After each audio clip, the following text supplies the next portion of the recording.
제가 김남국 의원한테 전화했어요. 확실한 해명을 해라.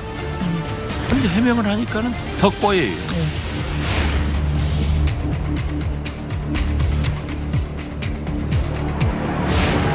계좌 거래 내역이라든지 코인 거래 내역을 살펴보면 의문의 상당 부분이 해소되지 않을까 그런 기대를 해봅니다.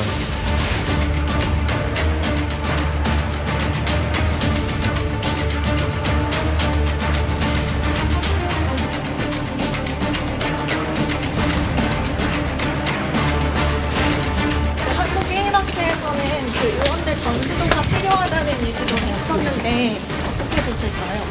우리 민주당에서 제안드린 대로 가상자산도 전부 재산신고 대상으로 만들면 모든 문제가 해결이 되겠지요.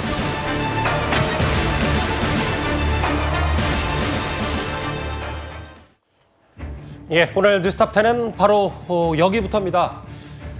민주당 김남국 의원의 수십억대 코인 의혹은 실체적 진실이 다 드러나기 전까지는 쉽게 논란이 가라앉지 않을 것 같습니다. 김남국 의원 의혹을 검찰이 본격적으로 수사를 하는 단계는 아닙니다만 그런데 작년에 검찰이 이 사안을 어떻게 보고 있었는지 보시는 것처럼 뒤늦게 알려진 게 있습니다. 검찰에서 김 의원을 정치자금법 등 위반 혐의로 입건한 후 압수수색을 통한 자금 흐름을 추적하려 했지만 이해할 수 없는 이유로 영장 기각이 되어 사실상 수사가 어려움에 처해 있습니다. 국민적 공분을 감안하면 이제 강제 수사가 불가피해졌습니다. 검찰은 즉시 압수수색 영장을 재청구하고 법원은 즉시 영장을 발부하라는 것이 국민 여론입니다. 민주당과 김남국 의원은 면피성 조사와 시간 끌기, 말 바꾸기로 버틸 것이 아니라 검찰 수사에 협조하는 것이 우선임을 명심하시기 바랍니다. 예, 먼저 이 얘기부터 시작하겠습니다. 이현정 의원님. 네. 애초에 그 검찰이 김남국 의원한 계좌영장 작년 말에 압수수색영장을 2번 정도 청구했다가 기각당했다. 이거는 알려진 사실입니다. 그런데 그렇죠. 검찰이 작년에 이 사안을 얼마나 엄중하게 보고 있었는지 알 수 있는 게 일부 보도에 따르면 김남국 의원에게 정치자금법 위반 형기를 적용했다. 이 내용이 뒤늦게 알려졌어요. 우리가 이제 김남국 의원의 이제 코인 투자에 대해서 이제 분노하는 것과는 또 별개로 이거를 과연 그러면 법적으로 어떤 처벌을 할 수 있을까라는 문제는 또 별개의 문제입니다. 왜냐하면 이 가상화폐라는 것이 아직 법적인 어떤 명확한 규정이 돼 있지 않아요. 정말 화폐로 볼 것인지 아니면 이걸 그냥 상품으로 볼 것인지 유가증권으로 볼 것인지 뭐 등등에 대한 아직 법률적 정의가 안 돼 있지 않습니까? 자, 그러다 보니 검찰 입장에서는 지금 수상한 엄청난 거래가 이제 뭐 왔다 갔다 했단 말이에요. 그러니까 이걸 보고서 그러면 이거를 어떤 관점에서 이제 수사를 할 것인가라는 걸 아마 많이 고심을 했을 것 같습니다. 예. 근데 지금 이 국회의원이기 때문에 이 정치자금법에 이제 해당이 되거든요. 우리가 정치자금법에 보면 정치자금을 몇 가지로 나눠서 있습니다. 당비가 있을 수가 있고요. 후원금이 있을 수가 있고, 기탁금이 있을 수가 있고, 또 그다음에 부대 수입이 있을 수가 있습니다. 자, 그러면 이런 규정 하에서 만약에 지금 김남국 의원이 이 자금을 본인이 어떤 직접 돈을 가지고 하지 않고 제3자로부터 뭔가 받았다 그러면 이거는 불법 정치자금으로 볼 수 있지 않을까라는 의문을 한 거죠. 왜냐? 갑작스럽게 그 많은 거래가 이루어졌지 않습니까? 예. 그리고 이 돈의 자금의 출처가 불명확한 거거든요. 자, 그래서 이거는 어떤 면에서 보면 좀 이 계좌를 살펴볼 때는 뭔가 불법 정치 자금의 어떤 여지를 두고서 수사를 하는 그런 의미에서 아마 이제 수사할 때는 정치자금법 위반으로 수사를 한 것 같은데 물론 본인의 돈으로 투자했으면 사실은 전혀 문제가 안 됩니다. 근데 이걸 만약에 제3자가 그냥 돈을 줬다든지 제3자가 아니라 코인을 줬다든지 이런 식으로 할 때는 정치자금법 위반으로 할 수가 있기 때문에 예. 아마 검찰은 그래서 이거를 적용한 것 같습니다. 아, 누군가가 내 코인이 별로 안 알려져 있으니까 공짜로 주니까 이거 한번 투자해봐라. 이런 것도 불법적인 정치자금, 뒷돈 의심을 할 수 있다, 검찰이. 그렇죠. 왜냐하면 이거 거래가 굉장히 짧은 시간 안에 많이 왔다 갔다 이루어졌거든요. 예. 그래서 이거는 정상적인 투자가 아닌 것 같다라는 게 검찰의 의문인 것 같습니다. 그 두 번의 계좌 영장 청구를 좀 뜯어보면 첫 번째 건은 좀 통상적으로 했고 두 번째는 우리가 의심하고 있는 그러니까 김남국 의원이 이번 해명 때 공개하지 않은 그 계좌, 지갑을 좀 검찰이 들여다보고 싶었는데 좀 그렇게 나눠서 검찰이 청구했는데 당시 재판부가 기각을 했더라고요. 그러니까 그 위믹스를 거래한 계좌가 농협계좌라는 거거든요. 농협은행. 농협은행 계좌만 추적하겠다고 해서 두 번째 영장을 청구했는데 그것도 기각됐다는 거예요. 예. 근데 조금 전에 그 설명을 하셨지만 사실 저도 이렇게 보면서 이 내용 기사를 읽어봤는데요. 잘 이해가 안 되더라고요, 여태까지. 예. 근데 제가 이제 그 코인을 거래하는 친구한테 물어봤더니 문제는 이런 거라는 거예요. 김남국 의원이 보유한 사실이 있다, 인정된다, 확인된다는 거예요. 거래하고 이체하고 현금화한 것도 확인할 수 있다는 거예요. 예. 근데 위믹스가 처음에 거기 김남국 의원에게 들어온 그 경로가 확인이 안 된다는 거예요. 자금 출처. 첫 경우 그렇습니다. 그러니까 예를 들어서 김남국 의원 해명대로 주식을 판 돈으로 샀다면 그 입금 경로가 확인이 돼야 되는데 그게 확인이 안 된다는 거죠. 그러니까 지금 얘기하신 대로 정치자금법 위반 혐의로 또 두 번째 영장 청구할 때도 했는데 영장을 청구하려면 적용 법조를 적시해야 되잖아요. 예. 뭘 위반인지, 무슨 법 위반인지, 무슨 범죄인지. 그런데 이게 과연 정치자금법 위반으로 구현할 수 있을까? 의문이 되는 거죠, 이게. 정치 행위를 위한 돈으로 지급했는지 받았는지 모르니까. 그렇다고 또 예를 들어서 뇌물로 받았느냐? 그게 부패방지법 위반이라든지 뭐 형법 위반으로 할 수 있냐? 그것도 확실치 않아요. 예. 입법을 해서 가상자산을 받고 그걸 위한 입법을 해줬다 그러면 이해충돌방지법 아닌가? 그것도 행위에 해당되지 않아요. 그러니까 이게 뭘 어떤 법조를 적용해서 이걸 그 김남국 의원의 계좌를 추적해야 될지 아직 검찰도 좀 고심 중일 것 같아요. 아하, 무슨 말씀인지 알겠습니다. 네. 근데 당시 이제 법원이 김남국 의원의 계좌 영장 검찰의 청구를 기각하면서 거액의 코인 보유 사실만으로도 범죄 혐의가 있다고 의심하기 어렵다. 그리고 이걸 뭐 개인에게 소명받으면 되지 않냐. 두 차례 압수수색 영장을 기각했는데 여당에선 이 기각 자체도 좀 비판하고 있더라고요. 일단 사법부 개혁이 필요하구나. 김명수 대법원장이 사법부 어떻게 망쳐놓았는가 보여주는 단적인 사례인 것 같은 게요.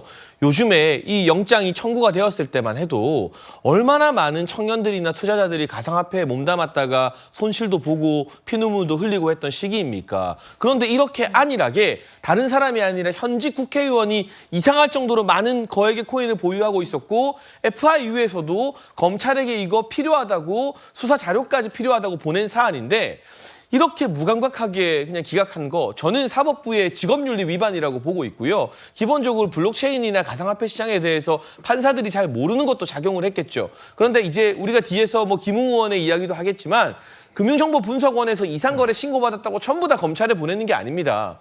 그 비율이 불과 0.18%밖에 안 된다고 합니다. 그러니까 김남국 의원 사례는요. FIU에서 감지한 이상 거래 중에서도 2%도 아니고 1%도 아니고 0.18%라는 바늘구멍을 뚫어낸 이상한 사례라는 거예요. 예. 근데 거기에 대해서 저 부장판사가 더군다나 김봉현 라임 전 회장에 대해서 구속영장 기각해서 이 도망치게 만들어준 판사가 이거 뭐 혐의만으로 의심하기 어렵다라고 기각했다는 거 뭐 사법부가 뭐 나름대로 판단을 했겠습니다만 이 재판장의 자질까지도 좀 의심되는 대목입니다. 물론 뭐 당시 법원 그리고 이 부장판사의 판단은 소신이고 본인이 존중받아야 됩니다. 다만 두 차례 압수수색 영장이 기각된 걸 두고 뭐 여당에서 지금 비판 목소리도 좀 있는 것 같고요. 근데 이제 이렇게 상황이 되니 이런 얘기가 벌써 나오는데 다음 화면을 보겠습니다.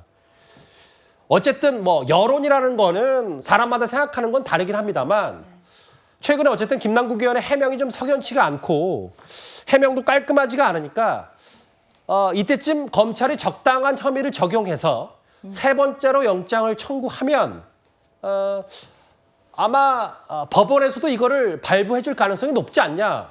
이게 김남국 의원의 해명이 오히려 발목을 잡은 거 아니야. 이런 해석도 좀 있던데요. 그렇죠. 의도한 건 아니었겠지만 결과적으로 봤을 때는 세 번째 영장 청구의 가능성에 도움을 준 꼴이 됐다고 볼 수밖에 없습니다. 김남국 의원이 애초에 해명을 했을 때 지금 특정되는 그 위믹스라는 코인에 대해서 언제 어떻게 구매를 했고 그 부분에 대해서 자금의 흐름이나 출처들을 명확하게 해명을 했다라고 한다면 사실 이 의혹이 더 이상 확산되지 않고 어느 정도 의혹이 풀렸다라고 또 판단될 수도 있었을 것 같습니다. 그러나 애초에 해명을 했을 때 2021년 2021년 2월에 주식을 판매한 대금으로 가상자산의 초기 투자금으로 삼았다라고 했는데 그 투자는 사실상 알고 보니 비트토레인이라는 또 다른 코인이었고 이런 부분들이 전문가들, 소위 이제 이 가상자산의 전문가들이라는 사람들에 의해서 지금 추적을 통해 여러 가지 상황들이 밝혀지고 있는 중입니다. 예. 특히 위믹스 관련된 부분은 또 다른 직업에서 27억 원어치가 더 지금 발견이 되고 있는 상황이기 때문에 예. 의혹이 일파만파 더 확대가 되고 있는 상황이고요. 사실 이런 상황이다라고 한다면 검찰이 3차 영장을 청구했을 때는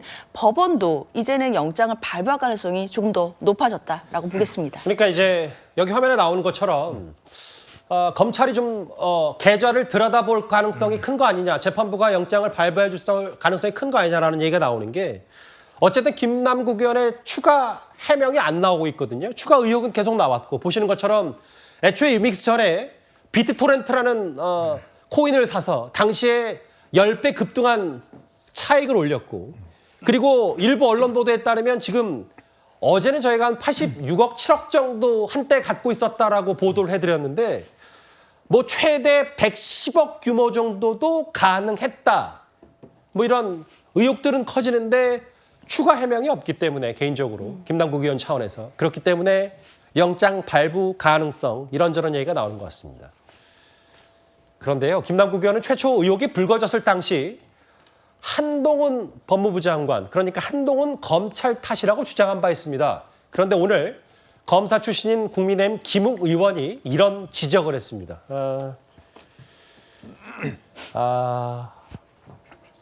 한동훈 끌어들이기 실패한 거 아니냐. 김웅 의원이 이런 분석을 했는데 김웅 의원의 주장은 대략적으로 어떤 얘기인 겁니까? 그러니까 이게 지금 이 가상화폐를 다루는 시장 자체의 어떤 메커니즘을 전혀 모르고 이제 한 이야기라는 거죠. 왜냐하면 이 가상화폐 같은 경우는 처음에 적발되는 것이 바로 거래소입니다.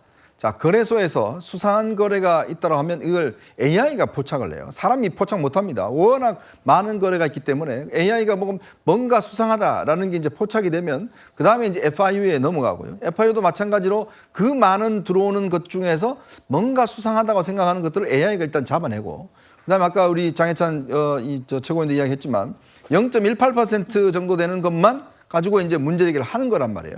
그렇다면 한동훈 장관의 검찰의 기억이라면 자, 초기 단계부터 그럼 이걸 다 AI를 갖다가 움직여내야 된다는 건데 그 정도 능력이 과연 우리나라 검찰에 있을까요? 자, 그런 거기 때문에 특히 이 거래를 하는 걸 구청에서 정황들이 지금 나타나고 있는 게 보면 주로 새벽 2시, 3시에 처음에 조그만 금액이 왔다가 그 다음에 또 큰 금액이 왔다가 굉장히 많은 거래량이 일어납니다. 쪼개기 투자요? 그렇죠. 쪼개기 투자가 일어나요.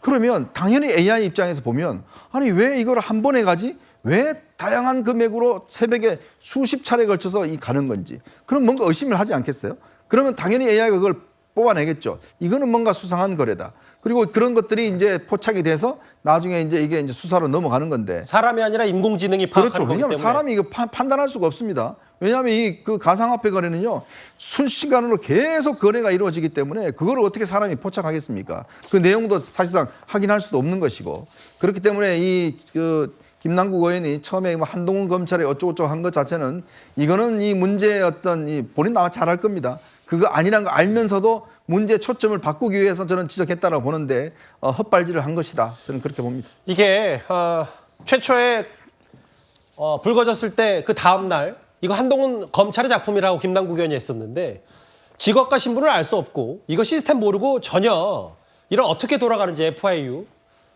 이 시스템이 어떻게 모르고 어떻게 돌아가는지 모르고 한동훈 작품이라고 일단 질러본 것이다.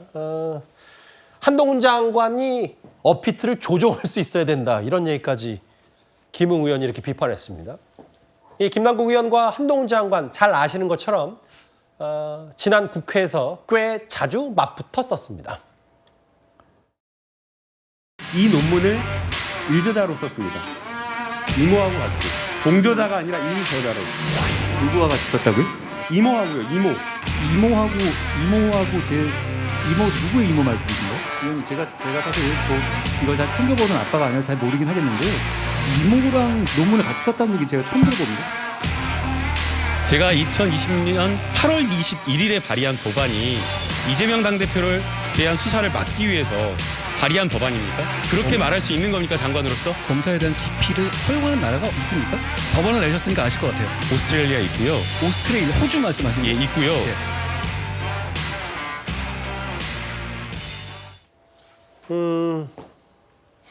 이게 첫 번째 이 어떤 결국은 모든 사건 의혹 자체보다는 그 태도와 이후의 처신이 좀 중요할 텐데 김남국 의원이 한동훈 장관, 한동훈 검찰의 작품이다. 혹은 김건희 여사 완판녀, 본인은 서민 코스프레냐? 이거 정치 수사라 생각한다. 기획된 정치 수사다. 이런 태도와 앞서 김웅 의원이 지적했던 이거 FIU가 어떻게 돌아가는지 모르고 한 소리다. 어떻게 좀 해석하세요? 글쎄요, 이제 김남국 의원이 과거 했던 발언, 개그 소재로 쓰이는 그런 발언들은 다시 언급하고 싶지는 않고요. 이 부분만 집중해서 보더라도 이것도 나중에 개그 소재로 쓰일 수 있는 소지가 있습니다. 왜냐하면 처음에 왜 한동훈 검찰의 작품, 물론 한동훈 장관이 이게 검찰 수사에 직접 관여하는 것도 아니고 그렇지만 그런 거 따지기 전에 왜 무슨 일만 벌어지면 다 검찰 탓을 하는 그런 분들이 상당히 많은 것 같아요.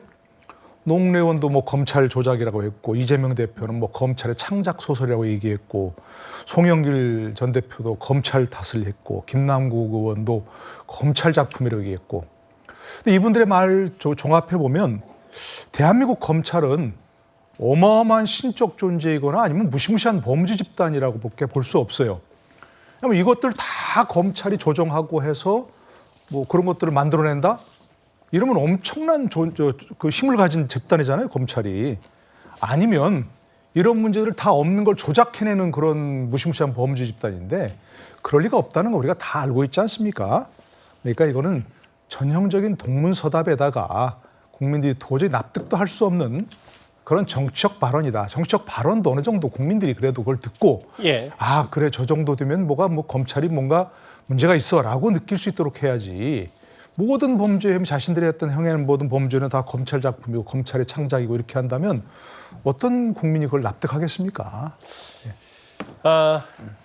일단은 한동훈 검찰의 작품 아니냐. 다음 화면을 좀 보겠습니다. 그래서 김웅 의원이 또 한 번 지적했던 게 결국은 어제도 저희가 잠깐 짚어봤지만 이거 의심 거래 중에 검찰에 통보되는 거는 딱 2건 정도 0.18% 확률 극히 일부인데 그만큼 의심 거래로 분류되는 것 중에도 뭔가 좀 무겁게 FIU 금융정보원도 본 거 아니냐. 그래서 검찰 얘기도 범죄 가능성은 없는 것을 수사기관에 통보하지는 않을 것이다. 그래서 결국 또 이것 때문에 검찰도 정치자금법 위반 혐의를 여전히 적용할지 말지 고심하는 것 같고요.